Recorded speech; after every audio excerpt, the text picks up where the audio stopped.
ሰላም ሰላም ጤና ይስጥልን ውድ የጋት ሚዲያ ቤተሰቦች እንደያላችሁበት ሀገር የሰዓት አቆጣጠር እንደምን አላችሁ እንደምን ቆያችሁ ኢትዮጵያ ውስጥ ናችሁ ይህን ፕሮግራም ለምትከታተሉ እንደምን ዋላችሁ ማለት ፈልጋለሁ። ዕለተ ሰኞ ታህሳስ 27 2018 በኢትዮጵያ ዘመን አቆጣጠር ጃንዋሪ 5 2026 በግሪጎሪያን ካሌንደር የጋት የውሎ አጫጭር መረጃዎች ከዚህ እንደሚከተለው ወደ እናንተ አድርሳለሁ። ላይክ አድርጉ፣ ሸር አድርጉ፣ ሐሳብ አስተያየታችሁን አካፍሉ፣ እንማርበታለን። የጋት ሚዲያ ሜምበር ሁኑ። ጋት ሚዲያን በሱፐር ቻት በሱፐር ታንክስ ደግፉ። እየደገፋችሁ ያላችሁ ከምንም በላይ ፕሮግራሙን በመከታተል ሐሳብ አስተያየት እየሰጣችሁ ሚዲያችን ተደራሽ እንዲሆን በተለያየ መንገድ እየቆረጣችሁ በቲክቶክም በፌስቡክም አብራችሁ ይላላችሁ አብራችሁ ለምትሆኑ እጅግ የከበረ ምስጋና ይድረሳችሁ። ሰው አራት አጫጭር መረጃዎች አሉኝ። የመጀመሪያው መረጃ በጣም የሚገርም ነው። እንግዲህ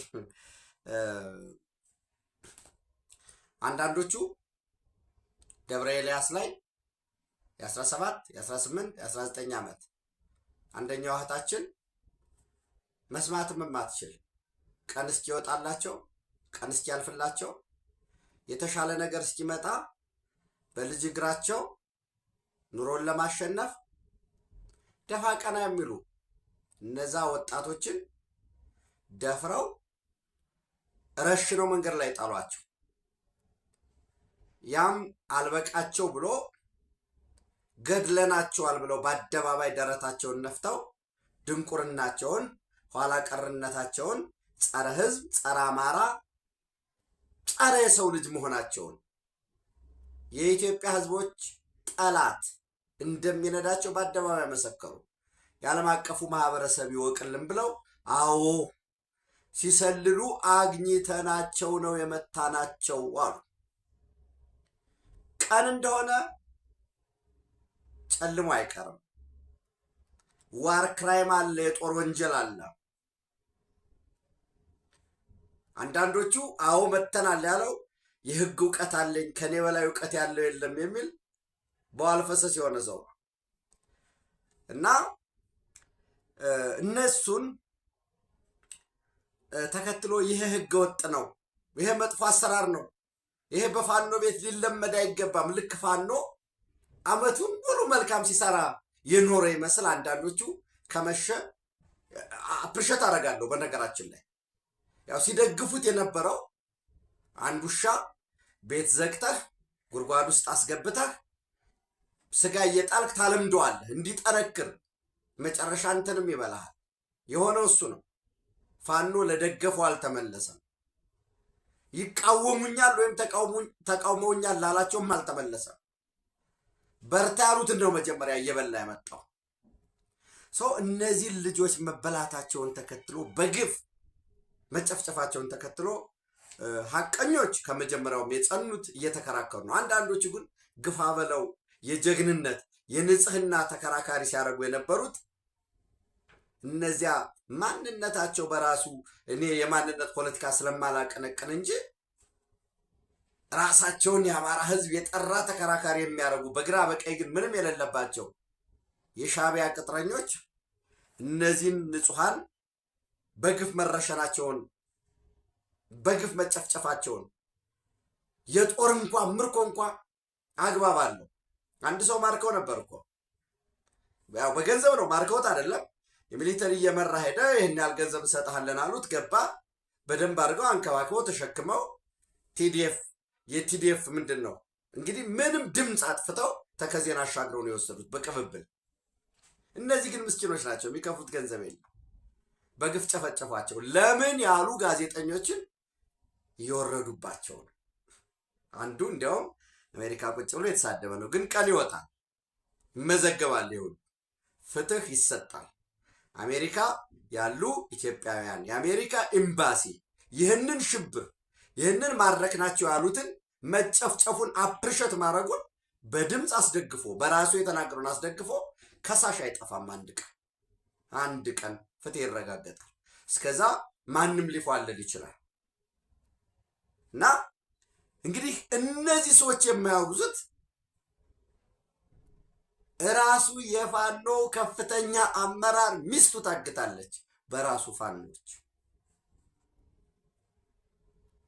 ፋኖ ሳሙኤል ባለድል ይባላል። ኮማንዶና መካናይዝድ እያሰለጠን ነው። በቅርቡ የፋኖ አንድነት ይበሰራል። እሱ በተበሰረ ማግስት 4 ኪሎ መግባት ለኛ በጣም ቀላል ነው። በቃ ጠብቁን፣ ይህንን ድል በእጃችን ነው ያለው እያለ ሲያወራ የነበረው የመንግስትን የሰላም ጥሪ ተቀብለው የገቡት ፈሪዎች ናቸው፣ አይረቡም፣ ድሮም ብልጽግና ያስገባቸው ናቸው በማለት የወቀሰው የሰደበው ያንቋሸሸው፣ ሌሎችን ደግሞ እሱ አፋብኃ ውስጥ ነው ያለው። የአማራ ፋኖ ብሔራዊ ኃይል የሚባለው በነዘመነ ውስጥ ነው ያለው። ወታደራዊ ዘመቻ መምሪያ ትሆናለህ ተብሏል። ገና ነው። አፋብኃም እና አፋሕር ተዋህደዋል በሚል አልዋሃድም ያላችሁ ካላችሁ በአደባባይ መግለጫ አውጥተዋል።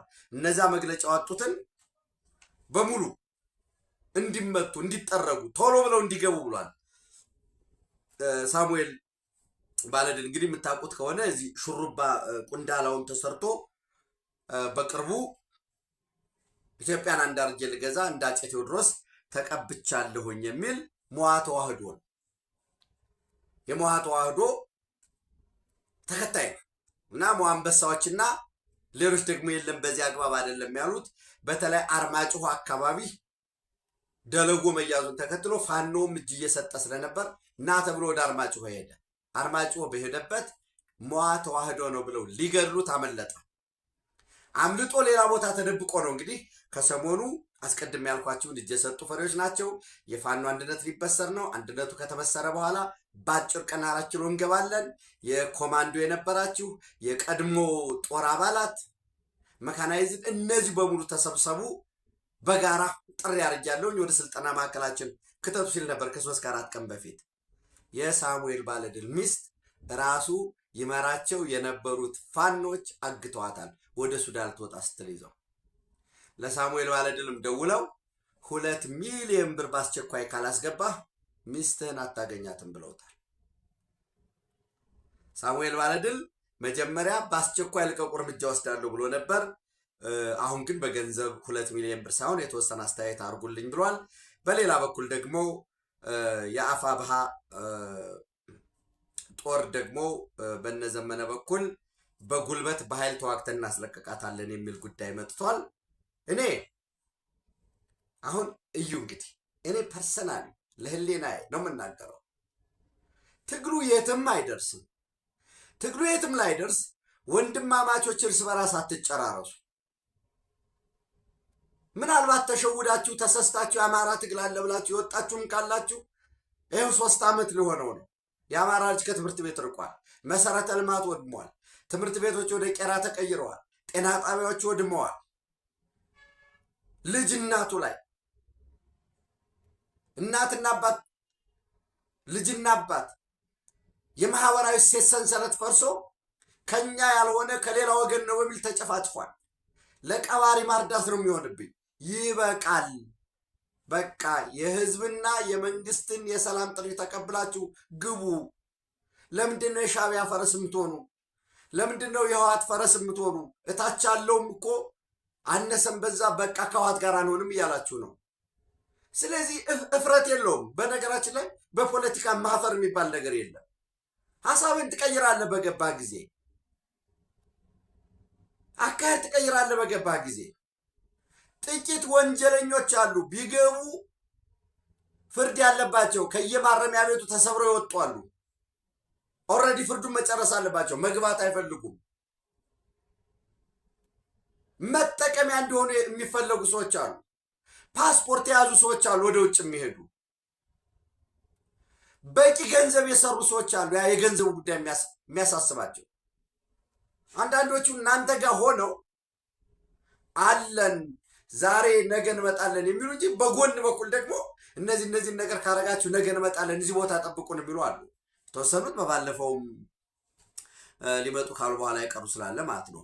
አሁን ያው ጊዜ ይገልጠዋል ሁሉንም ነገር። እኔ ፐርሰናሊ እባካችሁ የፋኖ ደጋፊ ሆናችሁ የሳሙኤል ባለድልን ሚስት እንድትፈታ ጩሁላት። ምን አደረገች እሷ? የእሱ ሚስት በመሆኗ መንግስት እኮ ላግታ አላለም እኮ የእሷን ቤተሰብ። እሷን እኮ ያለችበትን ያውቃል። ሰው አሁን ዋጋ እየተደራደረ ነው። ከ2 ሚሊዮን ቀንሱልኝ፣ እኔ 500 ሺህ ብር አለኝ ብሏል። እሱን እከፍላለሁ ብሏል። መጀመሪያ መጣላቸዋለሁ ገድል ነበር። ሰው የፋኖ ከፍተኛ አመራሩ ሚስት ነው ሲመራቸው በነበሩ ፋኖች። እሱ ወደ አርማጭሆ ነው ያለው። ቋራ ነው ያገቷት ወደ ሱዳን ልትሄድ። ሰው እንድትለቀቅ ለምን አጮሁ? አሁን መረሸናቸው እነዚያ ትክክል ነው ያሉ አሉ። መረጃው አላቸው፣ ደርሷቸዋል። ግን መናገር አይፈልጉም። ማለት እሷ ስትሰልል ተይዛ ነው የሳሙኤል ባለድል ሚስት ወይስ ወደ ሱዳን ሄዳ ትግሉ ልትከዳ ነው? በጣም በጣም የሚያሳዝን ነው። ትግሉ የአማራ አይደለም። ትግሉ የትግራይ ህዝብ አይደለም። ትግሉ የኦሮሞ ህዝብ አይደለም። የጉምዝ የቤንሻንጉል አይደለም። የማይስማሙ የተለያየ ዓላማ ያላቸውን ሰብስቦ ኢትዮጵያን ለማተራመስ በቀቢጸ ተስፋ በተስፋ መቁረጥ ውስጥ ሆኖ የመጨረሻውን ቀኑ እንደጨለመ ያውቃል፣ እንዳለቀለት ያውቃል። ግን በቀቢጸ ተስፋ ውስጥ ሆኖ ኢሳያስ አፈወርቂ የሚያደርገው የመጨረሻ መወራጨት ነው። ስለዚህ እባካችሁ ፋኖ እንደግፋለን የምትሉ ሚስቱ እንድትፈታ ጩሁለት። እሱ እስከ 500 ሺህ ብር ከፍላለሁ ብሏል። ወደ ውጊያም ከተገባ ሚስቱ ላይ ስለምን ጉዳት ይደርሳል? ይብን ለምን ወንድማማቾች ይሞታሉ? ይህንን ነው ማለት እንፈልገው። ይህንን ካልኩ በኋላ ሌላው እንግዲህ የኢትዮጵያ ባህር ኃይል ቀይ ባህርንም ተሻግሮ ወደ አትላንቲክ ውቅያኖስ ለልምምድ ከ4 ቀን በኋላ ልምምድ ይጀምራል። በአትላንቲክ ኦሽን በተሳትፎው ቻይና የምትመራው ሲሆን ከጃንዋሪ 9 እስከ 16 ለተከታታይ 8 ቀን በአትላንቲክ ኦሽን ይካሄዳል። የሳውዝ ቻይና ሞርኒንግ ፖስት ከትናንት በስቲያ በ3/1/2026 እንደ አውሮፓውያን አቆጣጠር ማለት ነው በዘገበው መሰረት ቻይና የባህር ኃይል ስልጠናውን ታስተባብራለች፣ ትመራለች። በስልጠናው ላይ ሩሲያ፣ ኢራን፣ ኢንዶኔዥያ፣ ኢትዮጵያ፣ ሳውዝ አፍሪካ፣ ዩናይትድ አረብ ኤሚሬት እንደሚሳተፉ አስቀድመው አሳውቀዋል። ምናልባት በዚህ ረገድ የሳውዝ አፍሪካ ኤስኤን ናሽናል ዲፌንስ የኢራን መሳተፍ በዚህ የባህር ኃይል ልምምድ ላይ የኢራን መሳተፍ አሁን ካለው የደቡብ አፍሪካና አሜሪካ ፍጥጫ በዛ ላይ የኢራን በዛ በአትላንቲክ ኦሽን የሚኖራት ተሳትፎ ከአሜሪካ ጋራ ምን አይነት ጫና ሊያመጣብን ይችላል በሚለው ጉዳይ ላይ ምክክር እያደረገ መሆኑ ተገልጿል። ዞሮ ዞሮ ስልጠናው በዚህ በቀጣይ ቀናት ስልጠናው የሚደረግ ይሆናል። እንዳልኳችሁ ከዛሬ 5 ነው፣ ከ4 ቀን በኋላ በዚህም የማሪታይም ትሬድ ሩት የንግድ የባህር ላይ ንግድ መስመርን የመቆጣጠር የመጠበቅ የመረጃ ልውውጥ ኤንሃንስድ ሼርድ ኦፕሬሽናል ፕሮሲጀር እንደን ከዛ ባለፈ የማሪታይም ሴኪሪቲ የዚህ የንግድ መርከቦች እጀባ በጋራ ደግሞ የዋር ፍሊት የጦርነት የጋራ ለምሳሌ ፒሬቶች የንግድ መርከቦችን ወይንም ጀልባዎችን ዋቴቨር እነዚያን ሊያግቱ ፒሬቶች ቢመጡ እንዴት ነው የተቀናጀ ኮኦርዲኔትድ የሆነ ግብረ መልስ ምላሽ የሚሰጠው አታክ የሚደረገው ምንድን ነው የሚለው በስልጠና ውስጥ የተካተቱ ናቸው። ከዛ ባለፈ ደግሞ በዛው ውስጥ የመረጃ ልውውጥ ከማዕከል የፈጣን ምላሽ ሰጭነት እነዚህን የሚያካትቱ ይሆናል። ተጨማሪ ማንበብ ከፈለጋችሁ እንዳልኳችሁ ጃንዋሪ 3 ከትናንት በስቲያ ሳውዝ ቻይና ሞርኒንግ ፖስት ቻይና ቱ ሊድ ጆይንት ናቫል ድሪልስ ዊዝ ብሪክስ nations in South African waters ይላል። It is the first defense cooperation under the BRICS framework with the Russian and Iranian navies reportedly taking part. የራሽያ እና የኔቪ ይሳተፋል። አስቀድሜ እንዳልኳችሁ ኢትዮጵያ፣ ኢንዶኔዥያ፣ ኢራን፣ ሩሲያ ይሳተፋሉ። ዩናይትድ አረብ ኤሚሬት እንደምትሳተፍ ታውቋል። እስካሁን ግብጽ በዚህ ጉዳይ ላይ የግብጽ ባህር ኃይል ይሳተፋል አይሳተፍም የሚለውን ነገር አላሳወቅም። ኢትዮጵያ ግብፅ፣ ኢንዶኔዥያ፣ ዩናይትድ አረብ ኤሚሬት አዲስ አባል ናቸው። በዚህ ውስጥ ብራዚል፣ ቻይና፣ ራሽያ፣ ኢንዲያ እና ሳውዝ አፍሪካ የብሪክስ ፋውንዲንግ ሜምበር ናቸው። ይሄ ልምምድ ከ2023 ጀምሮ 2 ጊዜ ተካሂዷል። በ2025 ሊካሄድ ነበር ከጂ20 ሳውዝ አፍሪካ አካሂደው ከነበረው ጋራ በአንድ ጊዜ በመሆኑ ለዛ ሽግሽግ በመስጠት ተለዋጭ ቀጠሮ የተሰጠው ነው። የኢትዮጵያ ባህር ኃይል አይደለም እዚህ ቀይ ባህርን ተሻግረን አትላንቲክ ኦሽን ለስልጠና እየሄደ ነው። በዚህም በቂ የሆነ ልምምድን ያዳብራል፣ የተቋማዊ ግንኙነቱን ያሻሽላል፣ ዘመኑ የደረሰበትን የባህር ኃይል ትጥቅና ስንቅ የቴክኖሎጂ ኬፓቢሊቲ ይገመግማል። በዚህም ከሌሎች ባህር ኃይል ጋር አብሮ ለመስራት ያው በብሪክስ ማዕቀፍ አብሮ መስራት ቢኖርም ደግሞ በተቋማዊ ከኃላፊዎች ጋር ቴክኒካል ኤክስፐርቶች ከሌሎች ቴክኒካል ኤክስፐርት ጋር ኔትወርክ ዲቨሎፕ የሚያደርጉበት ጉዳይ ይፈጠራል ማለት ነው። በነገራችን ላይ በዚሁ አጋጣሚ በትናንትናው ዕለት የኢትዮጵያ የቀድሞ ጦር ኃይሎችና የፖሊስ ሰራዊት ማህበራት የጋራ ዓመታዊ ጉባኤያቸውን አካሂደዋል። በዚህ በዓመታዊ ጉባኤያቸው የኢትዮጵያ ሕዝብና መንግስት በግፍ ያጣውን የቀይ ባህር ጠረፉን ለማስመለስ የሚያደርገውን ጥረት በሁለንተናዊ መልኩ እንደሚደግፉ ከህዝብና ከመንግስት ጎን እንደሚሆኑ መግለጫ አውጥተዋል። በዚህ የኢትዮጵያ ቀድሞ ጦር ኃይሎችና የፖሊስ ሰራዊት ማህበራት ህብረት የቀድሞ የምድር ጦርን፣ የባህር ኃይልን፣ የአየር ኃይልና የፖሊስ አባላትን ያካተተ ነው። በሙያችንም አገልግሎት ለመስጠት እንደ ማንኛውም የሚጠበቅብንን ግዴታዊ እንወጣለን የሚል መግለጫ ነው ያወጡት። በዚህም አጀንዳው ብሔራዊ ሆኖ እንዲቀርብ ከፊት ቀዳሚ መሪ የሆኑትን ጠቅላይ ሚኒስትር አብይ አህመድን አመስግነዋል። ያም ብቻም አይደለም፣ የኢትዮጵያ የባህር በር ጥያቄ በፖለቲካ የማይታጠር የመንግስት አጀንዳ ያልሆነ የፓርቲ ጉዳይ ያልሆነ ይልቁኑ አሁን ያለው የኢትዮጵያ ህዝብ የመጪውም ትውልድ ጥያቄ በመሆኑ ኢትዮጵያ ጸንታ እንድትኖር ህያው እንድትሆን የገጠሟትንም የውስጥም ፈተናዎችንም ተቋቁማ በዘላቂነት የውስጡ ችግር ምናልባት ዛሬ ችግር የሆነው ነገ ሊፈታ ይችላል ባለው ነባራዊ ምቹ ሁኔታ ይህን በመጠቀም የኢትዮጵያ ህዝብ ከመንግስት ጎንና ከዓለም አቀፉ ማህበረሰብ ጎን በትክክል የኃይል አስተላለፍ ሚዛኑን በማጥናት በግፍ ያጣውን የተወሰደበትን የቀይ ባህር ጥያቄውን እንዲያስመልስ ጥረት አድርገዋል። የተለያዩ ጽሁፎች ቀርበዋል። በነገራችን ላይ በዚህ በጉባኤው የኢትዮጵያ የጥንታዊት ኢትዮጵያ ጀግኖች አርበኞች ማህበር ፕሬዚዳንት ልጅ ዳንኤል ጆቴ መስፍንም በዚህ ተገኝተዋል። እሳቸውም ንግግር አድርገው ነበር። 130 ሚሊዮን በላይ ህዝብ ያለው የቀይ ባህር ተዘግቶበት ሊኖር አይገባም የሚል አቅርበዋል። የቀድሞ ከፍተኛ ወታደራዊ አመራሮችም እንዲሁ ጥናታዊ ጽሁፍ አድርገዋል። ህብረቱ የባህር በራችን ለኢትዮጵያችን በሚል መሪ ቃል ነው የፓናል ውይይቱን ያካሄደው ማለት ነው። የቀድሞ ጀነራል መኮንኖች እነ ብርጋዴር ጀነራል ካሳዬ ጨመዳን ጨምሮ የተለያየ ጥናታዊ ጽሁፎችን ያቀረቡበት ጥናታዊ ጽሁፍ ብቻ ማቅረብ ብቻም ሳይሆን በዛ ላይም ውይይት ተደርገዋል በጥናታዊ ጽሁፎቹ ላይ ማለት ነው። ያለው ይሄ ነው። ቀይ ባህርን ተሻግረን አትላንቲክ ገብተናል። በነገራችን ላይ ደቡብ አፍሪካ ማለት የአትላንቲክና በዛ ምንድነው ይሄ በኬፕ ቨርዲ ዙሪያ አይደለ አትላንቲክ ኦሽን በዚህ በዲአርሲ ምናምን ያለው በዛኛው በምዕራብ አፍሪካ በኩል ያለው ዘን ኢንዲያን ኦሽን እና አትላንቲክ ኦሽን ሙቀትና ቀዝቃዛው የሚገናኝበት አካባቢ ነው። በዛ እንግዲህ ስልጠና እናደርጋለን ማለት ነው።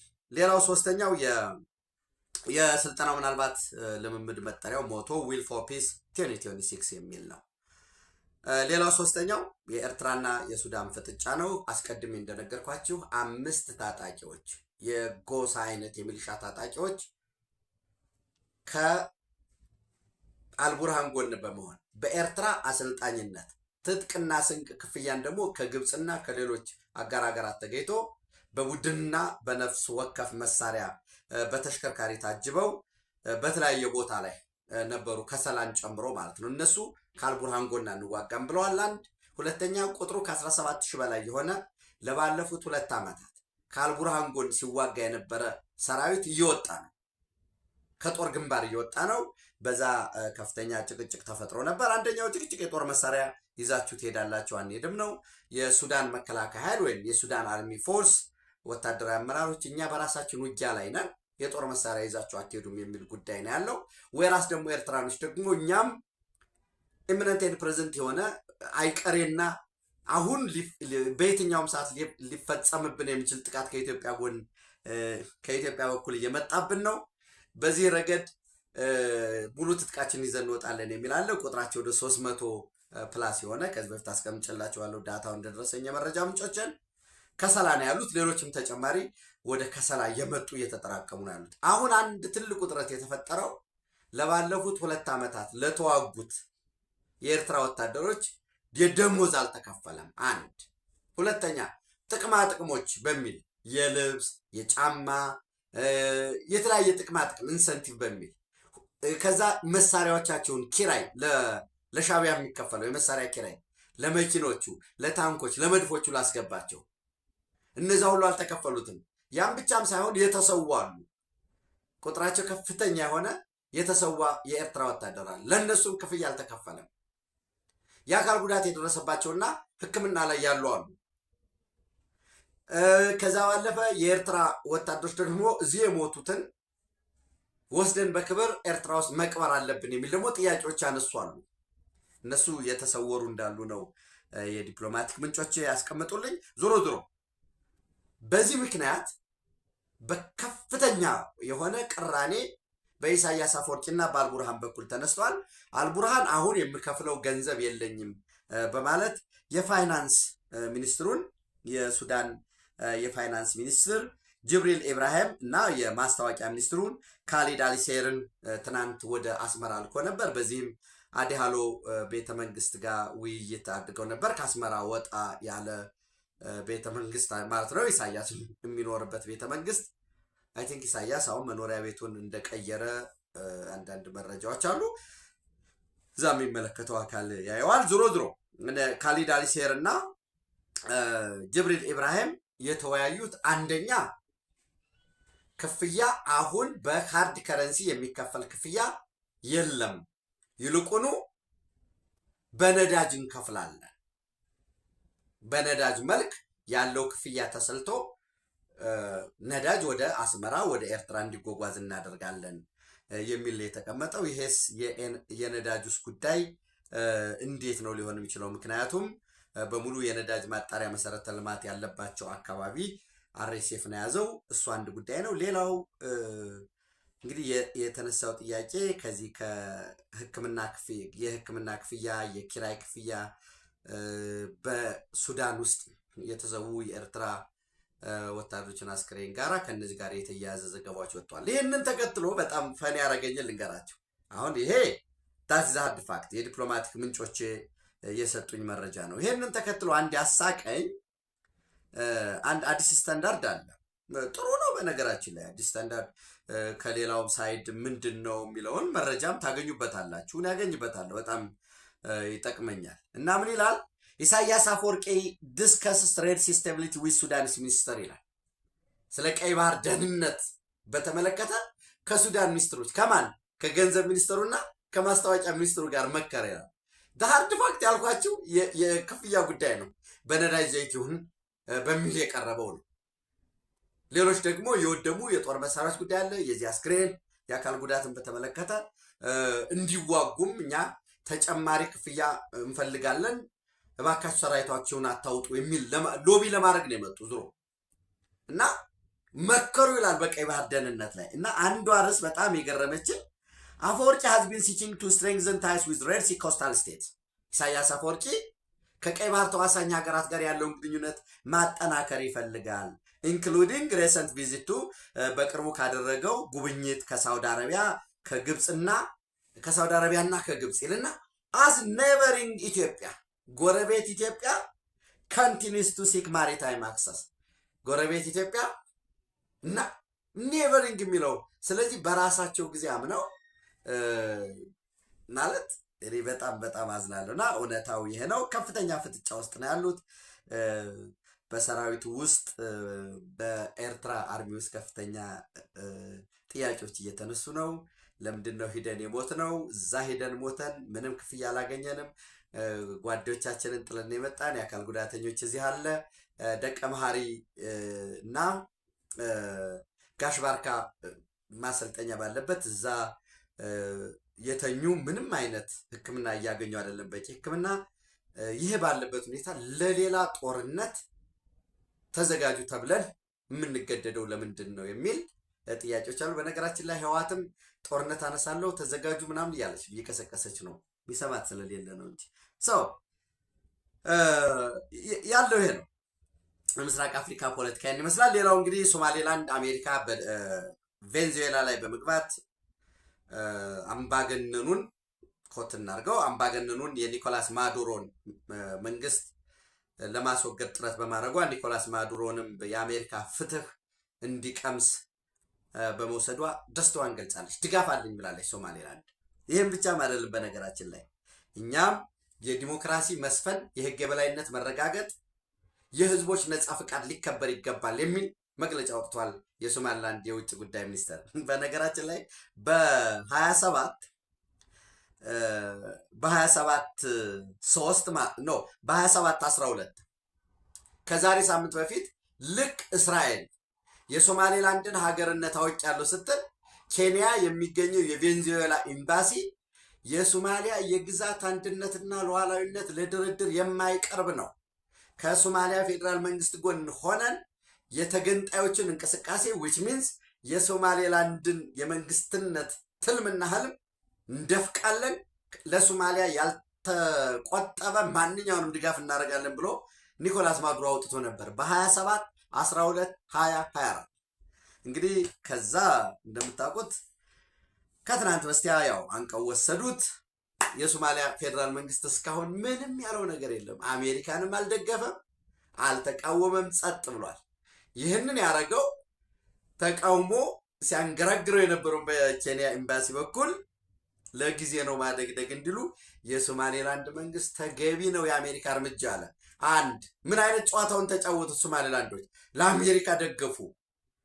ሁለት ማዱሮ ይመራው የነበረውን መንግስት ተቃወሙ። ሶስት አዲስ ለሚመጣው የቬንዙዌላ መንግስት ድጋፍ ያገኛሉ ማለት ነው። ስለዚህ የቬንዙዌላ መንግስት ከጸና ከለውጡ በኋላ ለሶማሊላንድ እውቅና ሰጥቻለሁ ይላል ማለት ነው። እንግዲህ ሶስቱን ሂሳብ አስበው ነው። በዛ ላይ ደግሞ የአሜሪካ ጎን ያለውን የዶናልድ ትራምፕን ኃይል እያሰባሰቡ ያሉበት ሁኔታ ነው ያለው። በዚሁ አጋጣሚ ቻይና ያው ፈገግ የሚያሰኝ መግለጫ ማውጣቷን ስካይ ኒውስ ዘግቧል ዛሬ። ቻይና ቴልስ ዩኤስ ቱ ሪሊዝ ማዱሮ ኢሚዲየትሊ። ማዱሮ አሜሪካ ኒኮላስ ማዱሮን በአስቸኳይ እንድትለቅ ምን እንበለው ቻይና አስጠንቅቃለች እያለ ነው። እና ፖለቲክስ ሊፕ ፖለቲክስ ነው፣ ሊፕ ሰርቪስ ነው። በቃ አለ ለማለት የምትለው ነው። የመጨረሻ እኮ እኔ እንግዲህ መረጃውን ሰጥቻቸዋለሁ ታስታውሱ ከነበረ የመጨረሻውን ምሽቱን የቻይኒስ ስፔሻል ኢንቮይ ሚትስ ማዱሮ ጃንዋሪ 3 2026 በሁለት ማለት ነው። ታስኒም ኒውስ የዘገበው ኪው ዣኦኪ የሚባሉ የቻይና ልዩ መልእክተኛ በደቡብ አሜሪካና በካሪቢያን ሲ የመጨረሻውን አግኝተዋቸው ነበር። እንግዲህ በዛ ምን አወሩ ምናምን፣ ግን ያው ምንም ሳትል ከምትቀር ቻይና ቴልስ ዩኤስ ቱ ሪሊዝ በአስቸኳይ እንድትለቅ ብሎ ስካይ ኒውስ ያወጣዋል። አስቂ ነው። ከዛ ባለፈ ዶናልድ ትራምፕ አዲሷ በፍርድ ቤት የተሰየመችዋ ሮድሪገዝ እኛ የምንላትን የማትቀበል ከሆነ ዴልሲ ሮድሪገዝ ማለት ነው። አይ ቲንክ እኔ እዚህ ላይ ሪዘርቬሽን አለ። ከኛ የተለየች ነች አትቀበለንም የሚል የገጽታ ግንባታ እንዲሰራላት የቬንዙዌላ ህዝብ እንዲቀበላት መሪያችን ነች፣ ጀግና ነች ብሎ በእሷ ጥላ ውስጥ እንዲሰባሰብ የወታደራዊ ድጋፉን፣ የሲቪል ሰርቪስ፣ የቢሮክራሲውን፣ የደህንነቱን ድጋፍ እንድታገኝ እንጂ የዛ ሁለት መግለጫ ሲሰጥ እኮ ምን ብሎ ነበረ? ሺዝ ሊትል ካሪዝማቲክ ነች፣ ሞገስ ያላት ሰው ነች፣ አብሬ እናንተ ያላችሁኝን ለመስራት ዝግጁ መሆኗን አረጋግጣለታለች ብሎ ብሪፊንጉን ተመልሳችሁት ያኔ በተያዘ ቀን የማራላጎ የተሰጠው ብሪፊንግ ላይ እና ማርኮ ሩቢዮ ጋር አብራ ለመስራት ዝግጁ ነች። ፔቴክሴት እና ማርኮ ሩቢዮ አብረን እንሰራለን። ዴልሲ ሮድሪገዝ ትእዛዛችሁን ለመቀበል አብሬ ለመስራት ዝግጁ ነኝ ብላለች ብሎ ነበር። ሶ ምንድን ነው የሚለው ኒው ቬንዙዌላ ሊደር ሮድሪገዝ ቱ ፔይ ቢግ ፕራይስ ኢፍ ሺ ዳዝንት ዱ ዋትስ ራይት ይላል። ይሄ ገጽታ ለመገንባት የተለየች ነች የእኛን የሚል ምክንያቱም ምን ብሏል? ይሄ ዘመቻ ትናንት ኦፕሬሽን አብሶሉት ሪዞልቭ ነው። ምን ማለት ነው? ለቀጣይ 2 ዓመት ምናምን እቺ ሴት ትኖርና ምርጫ እስኪካሄድ የህገ መንግስት ማሻሻያ፣ የሌሎች የቻይና የሩሲያ ቢዝነሶች አይመጡም፣ የአሜሪካ ኢንቨስት ይደረጋል፣ የካሳ ጉዳይ፣ የአሰራር፣ የጦር መሳሪያ እዛ ያለውን ልክ ለአሜሪካ በሚመች መልኩ ጃፓን ላይ እንደተደረገው ያንን እስኪያደርጉ ድረስ ሮድሪገዝ የኛ ሰው ነች ካላልክ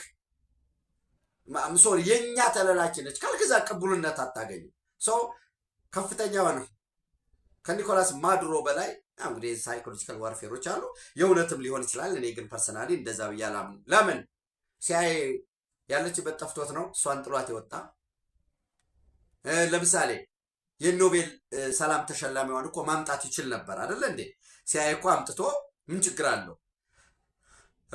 ሽልማት የወሰደች ተቀምጣ እሷም መሪ ለመሆን የምትፈልግ ሰው ነች። እዛ ያስቀምጧት። እሷን እኮ ማምጣት ይቻል ነበር። ነገር ግን ኖ እሷን ብታመጣ ኦልሬዲ የአሜሪካ ተለላኪ ነች በሚል የተቀመጠ ጉዳይ ስላለ ዓለም አቀፉ ማህበረሰብ ያንን ስለሚወስድ ይህንን ማድረግ አልፈልግም። ስለዚህ ከባድ ማስጠንቀቂያ የሰጠነው እኛ የምንላትን የምናዘዛትን ዋትስ ኢፍ ሺ ዳዝንት ዱ ዋትስ ራይት ትክክለኛው ለአሜሪካ የከፋ እርምጃ ይጠብቃታል ምናምን እያሉ ማንገራገር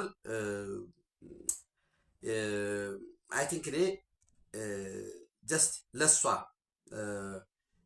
ገጽታ ግንባታ ካልሆነ በቀር እኔ ለእኔ ብዙም የምወስደው አይደለም። እስኪ የእናንተ ደግሞ እንድንማርበት ሀሳብ አስተያየታችሁን ብታካፍሉኝ ደስ ይለኛል። ብናየው ማለት ነው ምንድን ነው በሚለው ጉዳይ ላይ እኔ እንደዛ ነው የምረዳው እንጂ የኖቤል ተሸላሚዋን አምጥቶ ማስቀመጥ የሚቻልበት እድል ነበረ። ሌላው እንግዲህ ትራምፕ በደንብ በኋላ እናየዋለን። ግሪንላንድም ለመጠቅለል ቀነ ገደብ አስቀምጧል እየተባለ ነው። ግሪንላንድ እንግዲህ እንደምታውቁት የዌስተርን ሄሚስፌር አንድ አካል ነው። በዴንማርክ በኪንግደም ኦፍ ዴንማርክ ግዛት ይሁን እንጂ በዌስተርን ሄሚስፌር አንድ አካል ነው። ስለዚህ መመለስ አለበት የሚል ጉዳይ አለ። ዌስተርን ሄሚስፌር ምንድን ነው? ከአሜሪካ ጋራ ኢንክሉዲንግ ሳውዝ አሜሪካን ጨምሮ በዛ እነ ጄምስ ሞንሮe ሩዝቬልት ኮሮላሪ የ1904 የ1823 ምንድን ነው የሚለውን ከዚህ በፊት ተደጋጋሚ ስለሰራው ጊዜያችሁን አላባክንባችሁም።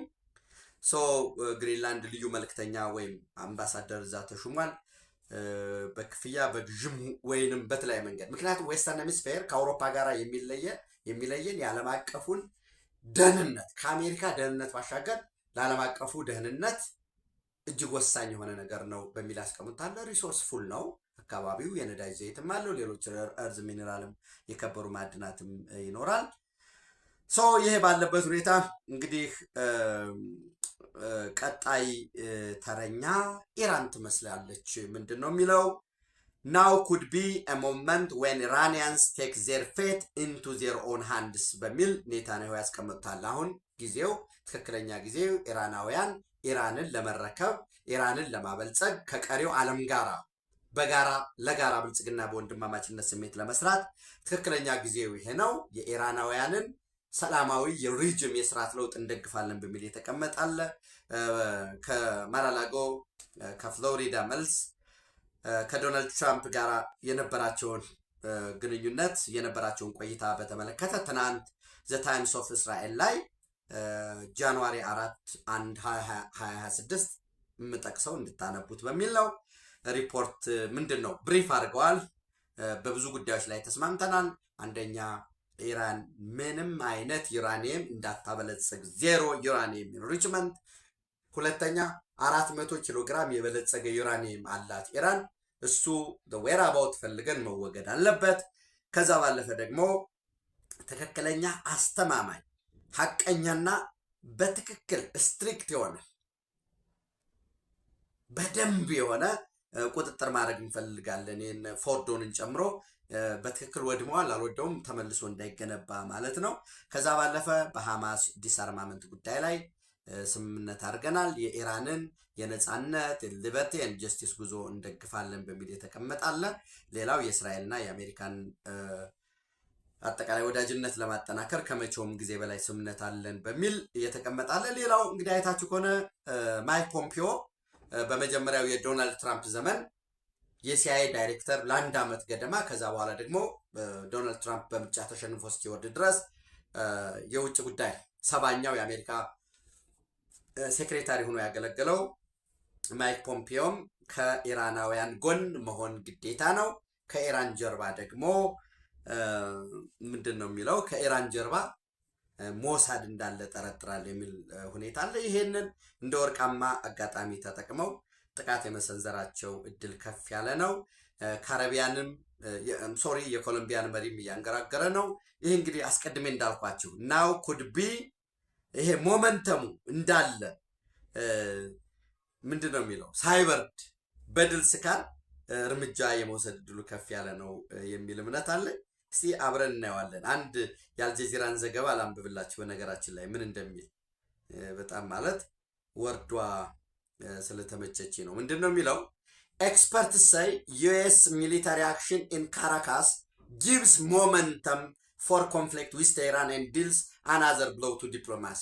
እዛ የተገኘው ድል አለ በምዕራቡ ንፍቀ ክበብ የተገኘው ድል ኢራን ደግሞ በሰሜኑ ነርዘርን ሄሚስፌር ውስጥ ነው ያለች። ነርዘርና የተወሰነ ደግሞ ወደ ኢስተርን ወደ ምስራቅ ሄሚስፌር ትገባለች። ያው ለሁለት ከፍለውታል። በዌስተርን ሄሚስፌር አውሮፓውያንም ሆነ ማን የአሜሪካን ብሔራዊ ጥቅምና አንድነት የመንግስቱንም የህዝቡንም አደጋ ሊደቅን ይችላል የሚባል ነገር ጣልቃ እንዲገባ አይፈቅዱም። በነርዘርን ሄሚስፌር በአውሮፓ ላይ አሜሪካም እንዳትገባ ስምምነት አላቸው። ይሄ ጄምስ ማንሮዬ የ1823 አግሪመንት ማለት ነው። በደንብ ብታዩት ጥሩ ነው እያምናለሁ። የዌስተርን ሄሚስፌር እዛ ላይ ነው ብዙ ጉዳዮች አሉ። ዶናልድ ትራምፕም የመግለጫው ቀን ይችን ሞንሮዬ ዶክትሪን መከበር አለበት ብሎ ያስቀመጣት ማለት ነው። በዚህ ሁኔታ እኛም እንግዲህ ወይ መስታብ ሰም ሶርት ኦፍ ዶክትሪን ሊኖረን ይገባል። ከሌሎች ሀገራት ጋር አብሮ መስራታቸው ጎረቤቶቻችን እንደተጠበቀ ሆኖ ነገር ግን ጠላቶቻችንን ላይጋብዙ በዚህ ዲል ማድረግ መቻል አለብን። በነገራችን ላይ በትናንትናው ዕለት ክቡር ጠቅላይ ሚኒስትር መሪ ማን ነው በሚል አዲስ አበባ ዩኒቨርሲቲ 75ኛ ዓመት በዓሉን አስመልክቶ ያቀረቧቸው ንግግሮች በደንብ አዳምጧቸው፣ እንሄድባቸዋለን። የአርቲፊሻል ኢንተለጀንስ ዩኒቨርሲቲ ለመክፈት ኢትዮጵያን በ2023 ከ5 ዓመት በኋላ አፍሪካ ውስጥ ያለች የብልጽግና ተምሳሌት። የብልጽግና ተምሳሌት ማለት በእርሻው፣ በስንዴ፣ በማዕድን፣ በግብርና፣ በመስኖ፣ በአገልግሎት መስጠት በእነዚህ ሞዴል የምትሆን የአፍሪካ ሀገራት መጥተው ልምድ የሚቀስሙባት እናደርጋለን እና የብልጽግና ተምሳሌ ሲባልና አንደኛ በአፍሪካ ማለት የተለያየ መሆኑን አጽንኦት ሰጥተው አስቀምጠዋል። ከዛም ግቦች ተቀምጠዋል። በእያንዳንዱ ስትራቴጂዎች ደግሞ ኦፕሬሽናል የሆኑ ታክቲካል ሩቲንስ ድረስ ተቀምጠው እየተሰራበት ነው። በሁሉም ነገር መቃረን፣ በሁሉም ነገር ልዩነት መክፈት አይጠበቅብንም። ኢትዮጵያ በክብር ለዘላለም ትኖር። ተጨማሪ መረጃዎችን እንደ ሁኔታው በጋት ዕለታዊ ከመሃልም አንዳንድ መረጃዎች ካሉ ወደ እናንተ ላደርሳችሁ እችላለሁ። ታንኪዩ